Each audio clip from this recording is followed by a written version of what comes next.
ఎంపీగా తన పనితీరును సీఎం జగన్ గుర్తించారని అందుకే కళ్యాణదుర్గం అసెంబ్లీ బరిలో నిలబెట్టారని ఎంపీ తలారి రంగయ్య అన్నారు. రాజకీయాల్లోకి రాకముందే తనకు కళ్యాణదుర్గంతో అనుబంధం ఉందని తెలిపారు. స్థానిక వైసీపీ నేతలతో సమన్వయం చేసుకుని ఎన్నికల్లో ముందుకు వెళ్తా అన్నారు. మరింత సమాచారం టీవీ9 సీనియర్ కరెస్పాండెంట్ నరేష్ అందిస్తారు. వైసీపీ నియోజకవర్గ ఇన్ఛార్జీల మార్పులో భాగంగా అనంతపురం ఎంపీ తలారి రంగయ్యను కళ్యాణదుర్గం ఇన్ఛార్జిగా అధిష్టానం నియమించింది. ప్రస్తుతం మనతో ఎంపీ తలారి రంగయ్య ఉన్నారు.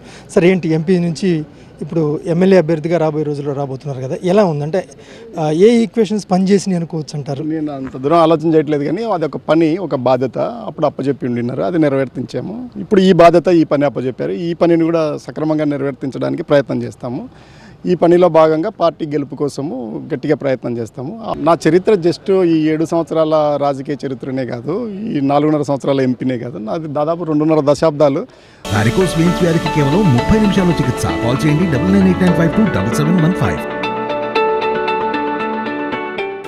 ఆఫీసర్గా 2.5 దశాబ్దాల కాలం నుంచి కూడా నాకు ఆ ప్రాంతం తెలుసు, ఆ ప్రజలు తెలుసు, ఆ పొలం గట్ల మేము తిరిగినట్టుగా కూడా మీకు కళ్యాణదుర్గం పూర్తిగా తెలుసు. నాకు ఆ ఇబ్బంది లేదు. అందువల్ల ఇంకోటి కూడా ఏంటంటే, ఈ పత్రికలు, ఈ ప్రజలు బలంగా కోరుకోవడం వల్లనే నేను అక్కడికి వెళ్ళగలుగుతున్నాను అని నాకు అనిపిస్తుంది. ఎందుకంటే వాళ్ళు చేసిన సర్వేలు కానీ జనాభిప్రాయం తీసుకుంటారు. అలాగే పత్రికలు కూడా ప్రధాన పాత్ర దాంట్లో. వాళ్ళు ఎన్నోసార్లు చెప్పి ఉన్నారు, రాసి ఉన్నారు, దాని ప్రకారమే జరిగిందని నేను భావిస్తున్నాను. అంటే అనేక ఊహాగానాలు వచ్చాయి. తలారి రంగయ్యకి ఎంపీగా టికెట్ లేదు అన్నారు తప్ప ఎమ్మెల్యేగా రాబోతున్నారు అనేది కూడా అక్కడ కూడా అసలు వినిపించిన పరిస్థితి. అనూహ్యంగా మొట్టమొదటిసారి నువ్వే అంటున్నావు, ఇప్పుడు ప్రతి లిస్టులో నా పేరు ఉండనే ఉండింది. ఎవరు లిస్టు తయారు చేసినా పేరు పెట్టే ఉన్నారు, పత్రికలు పెట్టి ఉన్నారు, ప్రజలు పెట్టినే ఉండింది. అది ఇష్టమైన ఆ ఇబ్బంది లేదు నాకు.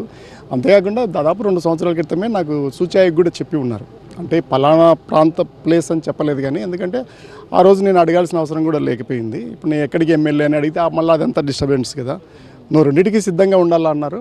సరే, వాళ్ళ ఇష్టం, పార్టీ అధిష్టానం నిర్ణయించిన ప్రకారం నేను దీనికి సిద్ధపడి ఉన్నాను. ఉషశ్రీ చరణ్ కొంత వ్యతిరేకత ఉన్నప్పుడు కూడా అక్కడ ఉన్నటువంటి వైసీపీ కార్యకర్తలందరూ కూడా సమన్వయం చేసుకొని నేను ముందుకు వెళ్తా అంటున్నారు తలారి రంగయ్య. ప్రస్తుతం కళ్యాణదుర్గం నియోజకవర్గ వైసీపీ ఇన్ఛార్జిగా ఉన్నటువంటి తలారి రంగయ్య ఇప్పటికే ప్రచారం కూడా ప్రారంభించారు. కెమెరా పర్సన్ విజేత నరేష్, టీవీ9 అనంతపురం.